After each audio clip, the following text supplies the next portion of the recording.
거의 한 달 정도 만에 이 시간에 사도행전 말씀을 이어서 보는 것 같습니다. 사도행전 강해 오늘이 50번째, 50번째입니다. 우리는 지금 계속해서 바울의 2차 전도 여행을 보고 있습니다. 1절에 그 뒤에 바울은 아테네를 떠나서 고린도로 갔다. 고린도에 이르게 됩니다. 아테네에서는 별로 성과를 내지 못하고 어찌 보면 인간적으로 볼 때 바울이 지금 마음 상태가 별로 좋지 않을 것 같습니다.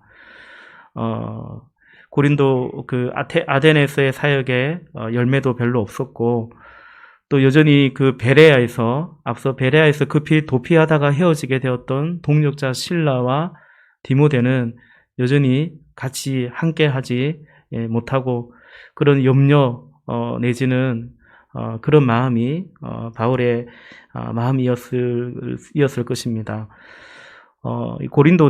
당시 고린도는 육상 및 해상 무역로가 집중되었던 그러므로 큰 도시죠. 상업 도시였습니다. 그래서 이곳 사람들의 경제적인 수준이 높은 부유한 그런 도시였습니다.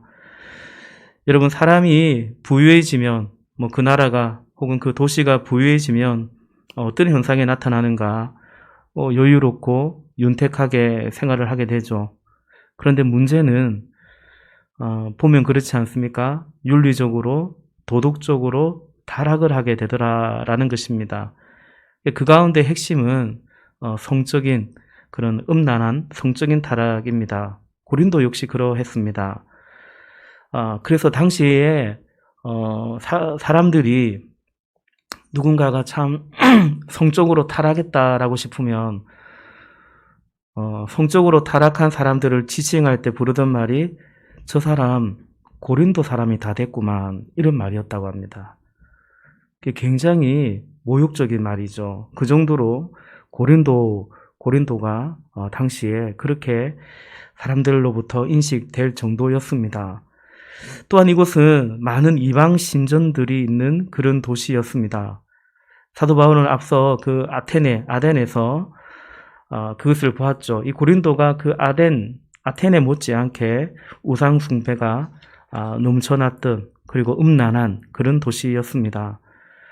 거기서 바울은 이제 바울의 사역에서 잊지 못할 아주 소중한 동역자를 만납니다. 그가 바로 브리스길라와 아굴라 부부입니다. 우리가 보통 브리스길라와 아굴라 이렇게 많이 부르죠. 근데 아굴라가 사실은 남편입니다.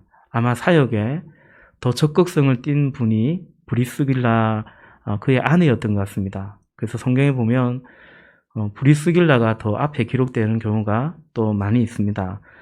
그 부부를 만나게 되죠. 2절과 3절입니다. 거기서 그는 본도 태생인 아굴라라는 유대 사람을 만났다.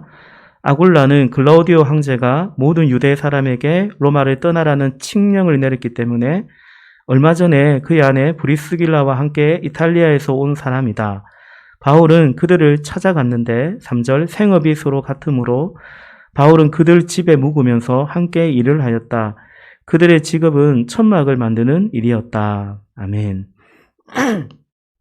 역사가들의 기록에 의하면 이 무렵에 로마의 유대인 사회 내에서 크레스토스라는 사람이 선동을 해가지고 그 로마에서 유대인들이 계속해서 폭동을 자주 일으켰다라고 합니다. 당연히 이제 로마 황제 입장에서 볼 때는 골치가 아프겠죠.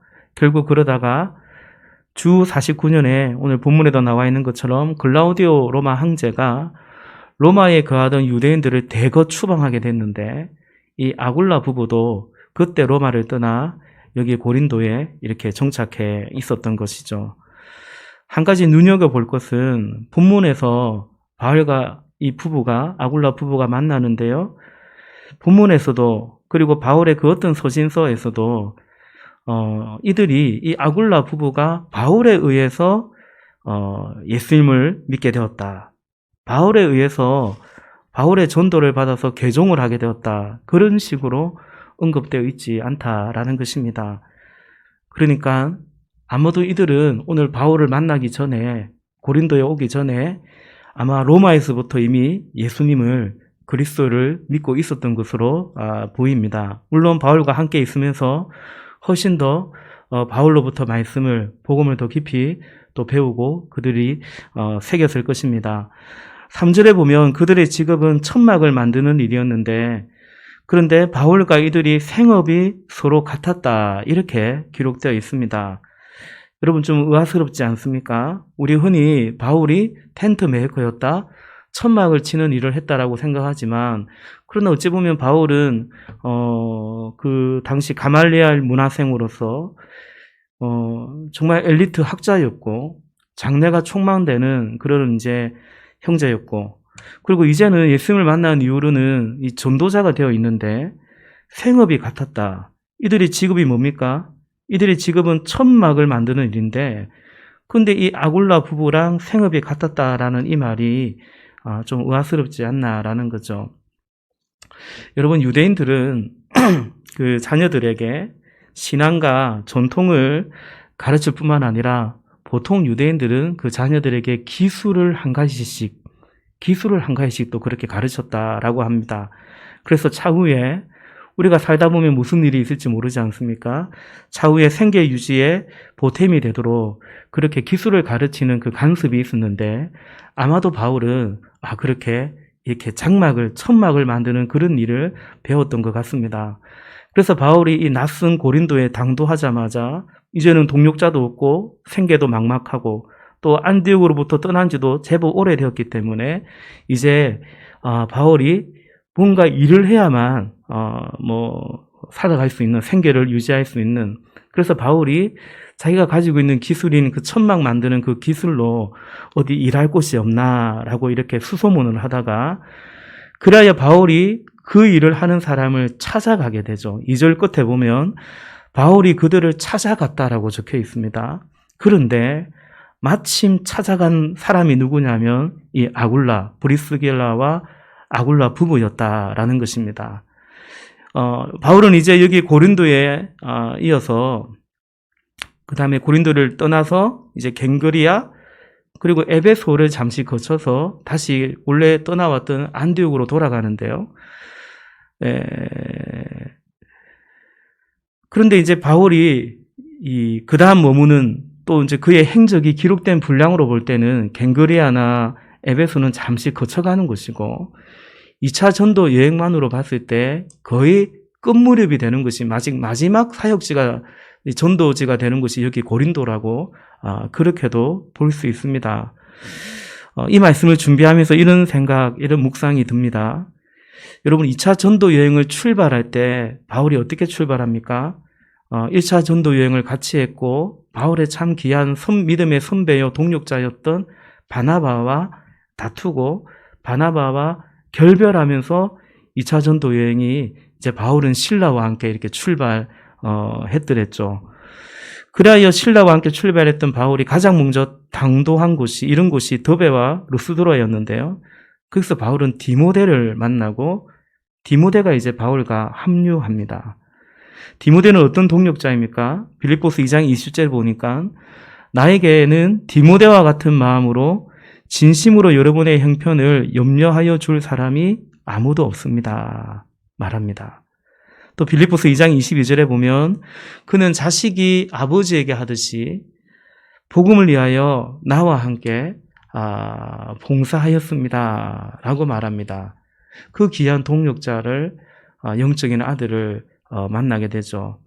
그리고 이제 이 2차 전도 여행의 끝무렵이라고 볼 수 있는 여기 고린도에서는 이 브리스길라, 아굴라 이 부부를 만나게 됩니다.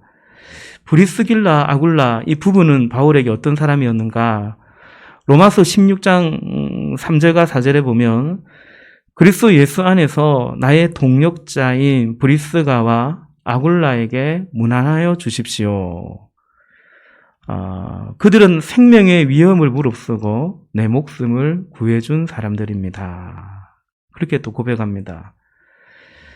그처럼 귀한 동역자를 바울이 2차 전도 여행을 이제 첫 행선지에서, 그리고 어쩌면 마지막 행선지와 같은 이 고린도에서 동역자들을 만나게 되죠. 여러분, 바울에게 바나바는 그야말로 그늘이 되어준 사람이었습니다. 물론 바울이 바나바가 아니라 주님을 신뢰하고 주님을 의지했던 주님의 종이었던 것은 분명합니다. 그럼에도 불구하고 바나바는 바울에게 있어서 든든한 사람 아니겠습니까? 든든한 믿음의 선배요. 또 자기를 이렇게 보증해주고 또 세워주고 했던 그런 후원자가 되고 안내자가 되어준 사람이었습니다. 그런데 그 바나바와 어쨌든 바울은 헤어졌습니다. 잘했다는 것은 아니지만 결과적으로 헤어졌습니다. 그런 생각을 해봅니다. 주님은 오직 바울이 더욱더 오직 주님만을 의지하기를 원했던 것 같습니다. 그리고 그 길을 갈 때에 어찌 보면 바나바 이상의 그런 동력하는 사람들을 또 붙여주시는 것을 보게 됩니다. 바울에게 여기 디모데와 또 아굴라 부부를 붙여 주셨듯이 그런 것입니다. 바울은 이제 이들을 만나서 오늘 말씀해 보니까 함께 거하게 되고요. 그들로부터 어떤 생업적인 거, 생계적인 거, 더 나아가 사역의 어떤 도움들을 많이 받습니다. 뿐만 아니라 바울이 그토록 기다렸던 이 실라와 디모데가 드디어 여기 고린도로 와서 바울과 합류하게 되죠. 그래서 바울은 한결 가벼운 마음으로, 홀가분한 마음으로, 그리고 이제는 천막 만드는 그 일을 그만두고 오직 말씀을 전하는 것에 바울이 집중할 수 있었습니다. 본문 4절과 5절입니다. 바울은 안식일마다 해당에서 토론을 벌이고 유대 사람과 그리스 사람을 설득하려 하였다. 5절 실라와 디모데가 마케도니아에서 내려온 뒤로는 바울은 오직 말씀을 전하는 일에만 힘을 쓰고 예수가 그리스도이심을 유대 사람들에게 밝혀 증언하였다. 아멘. 디모데는 보통 학자들이 디모데는 데살로니가에서 왔다라고 보고요. 실라는 이 빌립보를 거쳐서 여기 이제 고린도로 합류했다라고 봅니다. 디모데는 데살로니가 교회의 신자들이 환난 가운데서도 바울이 데살로니가를 제가 앞서 말씀드렸지만 갑자기 떠났거든요. 바울이 굉장히 마음이 불편했던 것입니다. 근데 디모데가 와서 전해준 소식을 듣자 하니 이 데살로니가 교회가 성도들이 환난 가운데서도 좌절하지 않고 오히려 기쁨으로 신앙생활에 열중하고 있다는 정말 좋은 소식을 바울에게 전해주었습니다. 그래서 바울의 마음이 정말 많이 마음이 놓였습니다. 우리가 앞서 데살로니가 전서 말씀을 몇 주 전에 살피면서 그리 말씀드렸죠. 그리고 실라는 빌립보를 들려서 빌립보 교회의 소식과 그들이 보낸 연보, 선교비를 가지고 왔습니다. 고린도후서나 빌립보서를 보면 이 빌립보 교회가 바울의 정말 물심양면의 그런 동력자, 후원자였다라는 것을 그래서 바울이 그렇게 고마움을 표시하는 것을 우리는 확인할 수 있죠. 그래서 이 신라 편으로 보내준 그 빌립보 교회의 헌금으로 인해서 바울은 더 이상 이 천막 치는 일을 하지 않고 말 그대로 생계 유지에 신경을 쓰지 않고 오로지 말씀 전파에만 몰두하였다라고 기록하고 있습니다. 5절 하반부에 보니까 바울은 오직 말씀 전하는 일에만 힘을 쓰고 예수가 그리스도이심을 유대 사람에게 밝혀 증언하였다라는 것입니다. 여러분 빌립보 교회는 그래봤자 2차 전도 여행 중에 바울이 이제 가서 복음 전하고 세운 교회 아닙니까? 많은 사람들이 회심하거나 열매가 풍성했던 그런 교회도 아니에요. 자주장사 루디아 또 이제 그 빌립보 감옥의 간수 그 두 가정을 이제 남겨놓고 결신하고 바울이 그 다음에 데살로니가로 떠났거든요. 그렇게 이제 막 태동한 교회인데도 불구하고 바울의 사역에 처음부터 그리고 지속적으로 바울의 사역에 후원자, 중보자가 되어 주었습니다. 여러분, 우리 교회도 그랬으면 참 좋겠죠.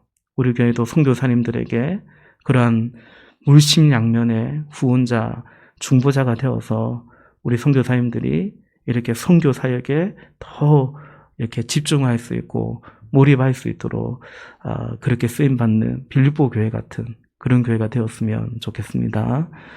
그러나 언제나 복음 전파는 참 치열한 영적 전쟁입니다. 이 고린도에서도 유대인들의 방해가 시작되고 점차 더해갔다라는 것을 본문이 또 기록하고 있죠.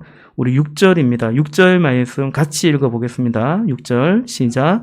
그러나 유대 사람들이 반대하고 비방함으로 바울은 그의 옷에서 먼지를 떨고서 그들에게 말하였다. 여러분이 멸망을 받으면 그것은 오로지 여러분의 책임이지 나의 잘못은 아닙니다. 이제 나는 이방 사람에게로 가겠습니다. 아멘.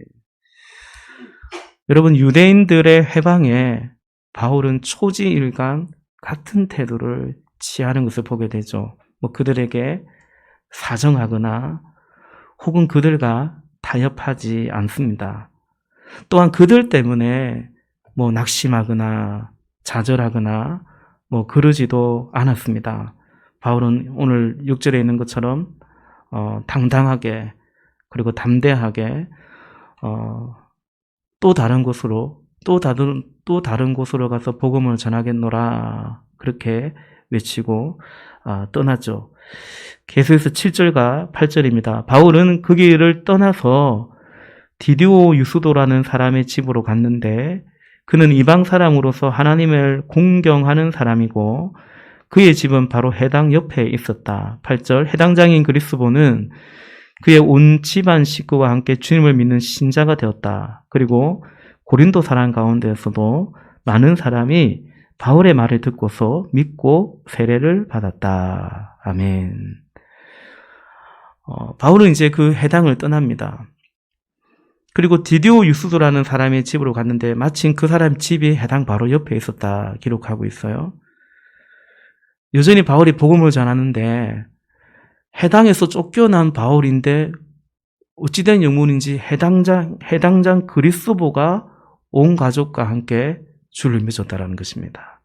그리고 8절에 읽었던 것처럼 고린도 사람 가운데서도 많은 사람이 바울의 말을 듣고 믿고 세례를 받았다. 해당장 그리스도뿐만 아니라 그 외에도 많은 결신자가 있었다라는 것입니다.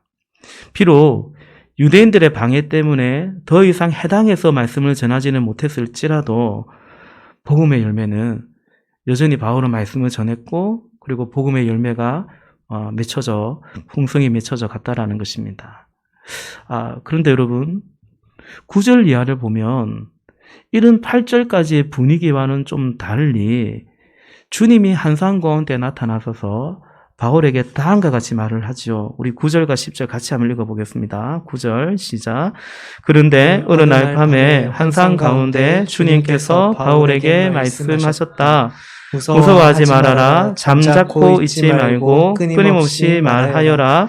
내가 너와 함께 있으니 아무도 너에게 손을 대어 해하지 못할 것이다. 이 도시에는 나의 백성이 많다. 아멘. 밤에 한상 중에 주님이 바울에게 나타났습니다. 이런 경우가 바울에게는 여러 차례 있었습니다. 바울에게 주님이 바울에게 하신 말씀은 또 명령은 두 가지인데 첫째는 무서워하지 말아라. 무서워하지 말아라. 두 번째는 이건 명령이라고 봐야겠죠. 잠자코 있지 말고 끊임없이 말하라. 말씀을 전하라 라는 것이었습니다. 여러분 앞서 보면 바울이 말씀을 전하고 있었잖아요. 계속해서 복음을 전하고 있었고 그리하여 그 해당장 그리스도를 비롯해서 그 고린도 사람들 가운데 적지 않은 사람이 예수님을 영접하고 믿고 세례도 받았다라는 것입니다.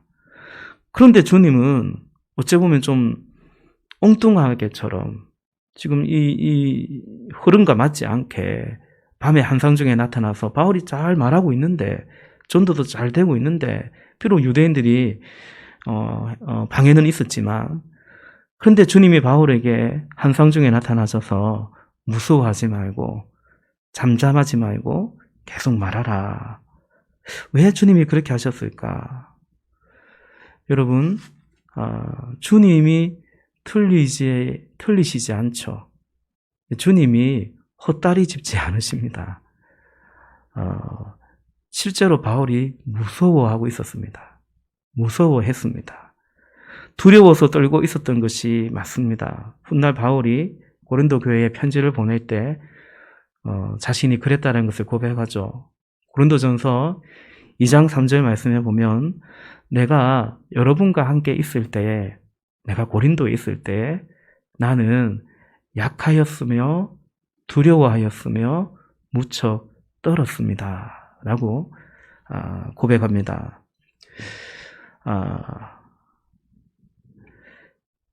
여러분, 이건 저의 좀 생각인데요.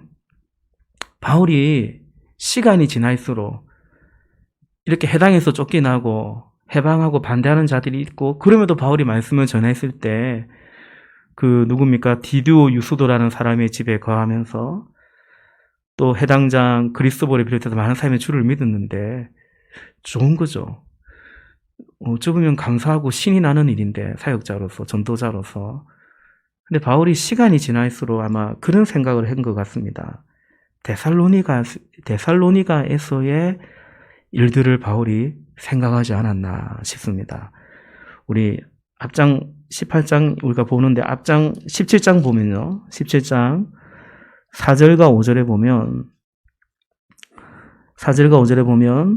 바울이 이제 데살로니가에서 전도할 때에 4절에 그들 가운데 몇몇 사람이 승복하여 바울과 실라를 따르고 또 많은 경건한 그리스 사람들과 적지 않은 기부인들이 그렇게 하였다. 5절 그러나 유대 사람들은 시기하여 거리에 불량배들을 끌어모아다가 패거리를 지어서 시내에 소요를 일으키고 야손의 집을 습격하였다.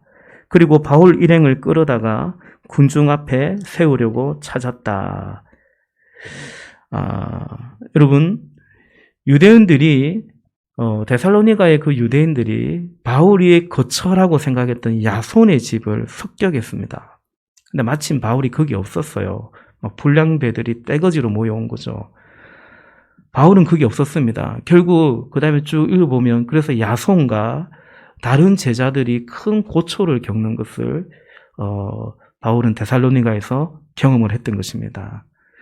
지금 여기 고린도의 분위기가 그 데살로니가에서의 분위기와 많이 비슷합니다. 데살로니가에서도 많은 사람들이 바울과 실라를 따르기 시작했습니다. 지금 고린도에서도 사실은 점점 고린도 사람들이 바울의 복음을 듣고 이제 믿고 따르기를 시작했습니다. 그래서 바울은 이러다가 여기 디디오 유스도 또 이제 누굽니까? 해당장 그리스보 등등 이 사람들이 또 이 유대인 불량배들이 떼거지로 몰려와서 낭패를 당하면 어떡하나, 고초를 겪으면 어떡하나, 봉변을 당하면 어떡하나, 아마도 그런 걱정을 한 것 같습니다. 그래서 바울은 이쯤 돼서 여기를 떠나야겠다, 아마도 그런 생각을 바울이 했던 것 같습니다. 그런 바울에게 두려움 속에 점차 조심하고 있고 어쩌면 아마도 이쯤 돼서 여기를 떠나야겠다고 생각하는 바울에게 주님이 말씀하신 것입니다. 무서워하지 말고 잠잠하지 말고 계속 말씀을 전하라 라는 거죠. 다시 말해서 주님이 바울을 설득하신 것이죠. 여러분, 여기서 기억할 것은 주님이 약속한 것은 바울에게 고난이 없을 거라는 그런 약속을 한 것은 아니었습니다. 내가 너와 함께 한다는 거. 고난이 있을 수도 있지만 내가 너와 함께 한다는 약속을 하셨고요. 또 고난이 있을 수 있지만 잠잠하지 말고 증거하라 라고 명령하신 것이었습니다. 그래야 이 말에 바울이 어떻게 합니까? 우리 마지막 11절 같이 읽어보겠습니다. 11절 시작. 바울은 그들 가운데서 하나님의 말씀을 가르치면서 1년 6개월 동안 머물렀다. 아멘. 바울이 1년 6개월간 머물면서 하나님의 말씀을 전하고 가르쳤다라는 것입니다. 말씀드린 것처럼 여러분, 주님이 바울을 설득하시는데요. 근데 바울을 설득할 때 근거가 이러했습니다. 10절에 있죠. 10절. 첫째는 내가 너와 함께 한다라는 것입니다. 임마누엘이죠. 그리고 두 번째는 이 도시에는 나의 백성이 많다라는 것입니다. 여기 이 고린도에 내 백성이 많다라는 것입니다. 내가 너와 함께한다. 이 두 가지 말씀에 바울이 설득이 됩니다. 주님께로부터 설득을 당합니다. 내가 너와 함께한다. 그 주님과의 관계라고 볼 수 있습니다. 여기에 내 백성이 많다. 그건 사명이죠. 바울이 이미 받은 사명이었습니다. 사명과의 관계라고도 볼 수 있습니다. 근데 여러분, 이 두 가지가 바울을 설득하기에 충분했습니다. 바울은 이 두 가지 관계를 아주 중요하고 그리고 소중하게 여기고 있었기 때문이었습니다. 지난 주일에 제가 그런 말씀 드렸습니다. 우리는 내가 중요하게 여기는 것과 깊이 관계를 맺고 살아간다. 심혈을 기울이고 살아간다라는 것이죠. 바울은 주님과의 관계, 그리고 그분의 종으로서 그분이 주신 사명, 그것을 아주 중요하게 여겼기 때문에 주님이 내가 너와 함께한다. 그리고 여기에 내 백성이 많다.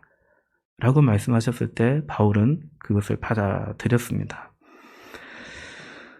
말씀을 준비할 때 그런 생각을 해봅니다. 주님께서 바울을 설득하는 것이 그렇게 어렵지 않았다라는 것을 보게 됩니다. 그죠?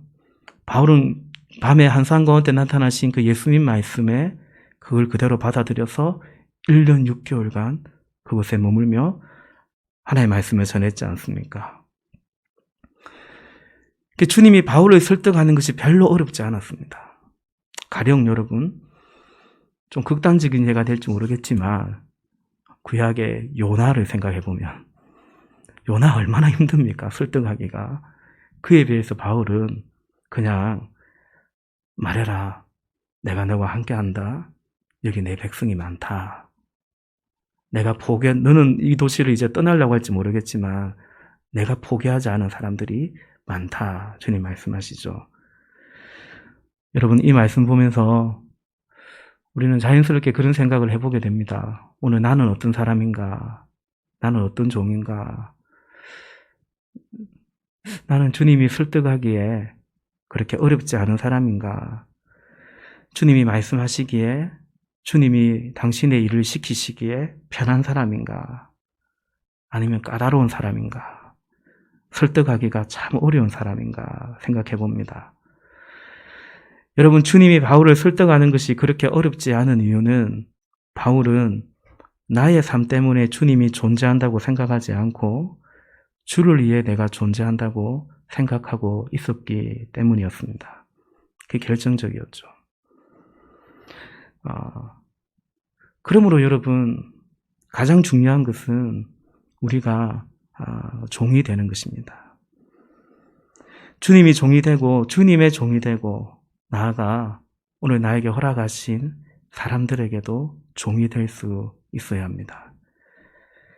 그게 신앙생활인 것 같습니다. 우리가 주님을 믿고 따른다고 했을 때 주님의 종이 되는 거죠. 여전히 내가 주인 된 채로 나를 위해서 주님이 존재하는 것 같고 내 삶을 위해서 다른 것들이 존재하는 것 같고 나를 위해서 다른 사람이 존재하는 것이 아니라 내가 주님이 주가 될 때 주를 위해서 내가 존재하고 또 주님을 따라가는 그것이 신앙생활의 핵심이고 결국은 실제가 되겠죠. 그처럼 주님과의 관계가 바로 세워지면 그것이 확장되는 것 같습니다. 나를 위해 예배가 있는 것이 아니고 주를 위해서 우리가 예배를 드리는 것입니다.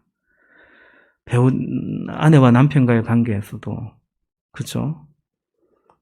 나를 위해서 아내가 있는 게 아니고 그래서 아내가 나에게 맞춰야 된다고 생각하는 것이 아니라 그를 위해서 존재하는 거죠. 주님이 저래서 나의 아내로 나의 남편으로 허락하셨구나, 주셨구나라고 생각하는 것입니다. 자녀도 그렇습니다. 자녀도. 교회도 그렇습니다, 여러분. 또 우리 목장도 그렇습니다. 우리는 나를 위해서 나의 필요 때문에 나의 만족을 위해서가 아니라 이제 주의 종이 되어서 교회를 위해서, 목장을 위해서, 주의 나라를 위해서 헌신해 가는 거죠. 그러므로 여러분 가장 중요한 것은 종이 되는 것입니다. 헌신이 아니라, 충성이 아니라 먼저 종이 되는 거죠. 그렇게 해야 주님의 뜻을 분별하고 주님께 설득을 당하고 그리고 순종해 갈 수 있는 것 같습니다. 여러분 종이 아니면 헌신을 해도 주님 뜻과 상관없을 수도 있습니다. 내가 얼마든지 열심을 낼 수 있죠. 거기로부터 오는 만족, 거기로부터 오는 어떤 인정, 그런 것이 내 헌신의 이유가 얼마든지 될 수 있습니다. 그래서 여러분, 내가 그걸 잘한다 못한다, 혹은 그게 지금 잘 되고 있다 안 되고 있다, 그걸 따라가는 것도 아니고, 이건 내가 좋아하는 거야, 내가 원하는 거야, 이건 내가 별로 안 좋아하는 거야, 내가 원치 않는 거야, 그것을 따라가면도 아니라, 여러분 종이 될 때 우리는 하나님의 선하시고 기뻐하시고 온전한 뜻이 무엇인지 분별하며, 왜 분별하냐면 이게 정말 주님의 뜻인가, 그 뜻을 따르기 위해서 분별하며 그런 태도를 가져가는 거죠. 그리고 이제 복종을 해가는 것입니다. 우리가 생명의 삶 공부할 때도 헌신을 그렇게 가르치고 배운 것 같습니다. 헌신은 무엇인가를 하기 이전에 하나님의 선하시고 기뻐하시고 온전한 뜻이 무엇인지 분별하고자 하는 그 마음, 그 태도가 곧 헌신이다라는 거죠. 말씀을 맺고자 합니다. 작년 가을, 작년 연말, 하여튼 그쯤에 어느 한 지체를 교제하고 상담을 해드렸습니다. 오래전 이제 같이 그 지체의 청년 시절 제가 이제 청년부 교육자로 지금은 이제 떨어져 있는데 힘들어서 좀 찾아왔습니다. 힘들어서 사는 게 재미가 없다고, 부부 생활도 재미가 없고 너무 자주 싸우고 일하는 것도 너무 지치고 하고 싶어서 하는 일도 아닌 것 같고 신앙생활도 교회 생활도 냉랭하고 그렇다라는 것이었습니다. 사실은 이제 그 친구에게 꼭 딱 이것만은 아니지만 오늘 전하는 이런 말씀을 제가 해주고 싶었습니다. 너를 위해서 하나님도 그리고 너 아내도 또 돈 버는 것도 네 인생 자체가 너를 위해서 존재한다고 생각하니까, 그래서 재미를 위해서 살아가니까 재미가 없을 수밖에 없지 않느냐, 그 말을 해주고 싶었습니다. 그러나 그리 말하지 못했습니다. 말해도 말이라는 게 그렇지 않습니까, 여러분? 들을 준비가 돼야 되니까 말해도 소용이 없을 것 같고, 일단 너무 원망이 많은 거예요. 자기 삶에 대한 하나님께도 그리고 가족에게도 교회에게도 원망이 너무 많은 거예요. 원망이 많으면 여러분, 원망이 많으면 하나님의 말씀이 잘 들리지 않습니다. 그냥 자기 소리가 너무 큰 거죠. 그냥 들어주고 몇 가지 건면하고 기도해 주었습니다. 사랑하는 여러분, 오늘 바울이 고린도를 사실은 떠나려고 하다가 떠나지 않고 머뭅니다. 그런가 하면 이제 곧이어 보게 되는 사도행전 18장 20절과 21절에 보면 여기 이제 그 에베소를 잠시 들리게 되는데, 또 거기서도 바울이 해당에 들어가서 말씀을 전하죠. 20절에 보니까, 18장 20절에 보니까 그들은 바울에게 좀 더 오래 머물러 달라고 청하였으나 바울은 거절하고 하나님의 뜻이면 내가 다시 돌아오겠습니다 하고 작별 인사를 한 뒤에 배를 타고 에베소를 떠났다. 좀 더 오래 머물러 달라고 요청이 있었지만, 그러나 바울은 떠납니다. 떠나면서 뭐라고 말합니까? 하나님의 뜻이면 내가 다시 돌아오겠다, 그렇게 말하고 떠납니다. 한마디로 고린도는 사실은 불안해서 두려워서 떠나고 싶었는데 주님의 뜻이 그게 아니어서 머물렀다고 한다면 여기 에베소는 사람들의 호응도 좋고 반응도 좋고 다시 말해서 안위도 있고 편의도 있고 그럼에도 불구하고 그것을 따르는 것이 아니라 말씀 그대로 하나님의 뜻이면 그것에 오늘 사도가 반응하는 것을 보게 되죠. 왜냐하면 나를 위해서가 아니라 그리고 그들을 위해서도 아니라 주님을 위해서 존재하는 살아가는 주님의 종이었기 때문입니다. 여러분 얼마 전에 그런 말씀 드린 것 같습니다. 새벽에 말씀 전했는지 기억이 잘 안 나는데 이렇게 주님의 종으로 산다는 거 여러분 어떤 것 같습니까? 이렇게 살면 주의 종으로 살면 여러분 좋은 겁니다. 자유가 있습니다. 그렇게 고민하거나 복잡하지 않습니다. 너무 이렇게 잴 게 없습니다. 주님 뜻이면 내가 나아가기도 하겠고 주님 뜻이면 내가 머물기도 하겠고 그렇습니다. 여러분 이러한 종의 행복과 자유는 우리가 예수님 믿지만 예수님의 종으로 살아가는 이 종의 행복과 자유는 주 예수보다도 더 귀한 것은 없네. 거기로부터 옵니다. 내가 더 귀하면 어렵죠. 내가 더 귀하면 어렵습니다. 또 내가 귀하게 여기는 그것이 내가 정말 귀하게 여기는 그 무엇이 있을 수 있죠. 그것이 주님보다 더 귀하면 또 쉽지 않을 것 같아요. 결국 우리는 내가 귀하게 여기는 그것이 나 자신일 수도 있고 또 내 자신의 그 무엇일 수도 있고요. 결국은 내가 귀하게 여기는 그것의 종으로 삽니다. 주님의 종으로 살아가기가 쉽지 않죠. 사랑하는 성도 여러분, 머무는 이유, 떠나는 이유, 궁극적으로 우리의 삶의 이유가 오늘 사도를 통해서 볼 수 있는 것처럼 머물고 떠나고 궁극적으로 우리가 살아가는 그 이유가 주님이 될 수 있기를 바랍니다. 기도하겠습니다.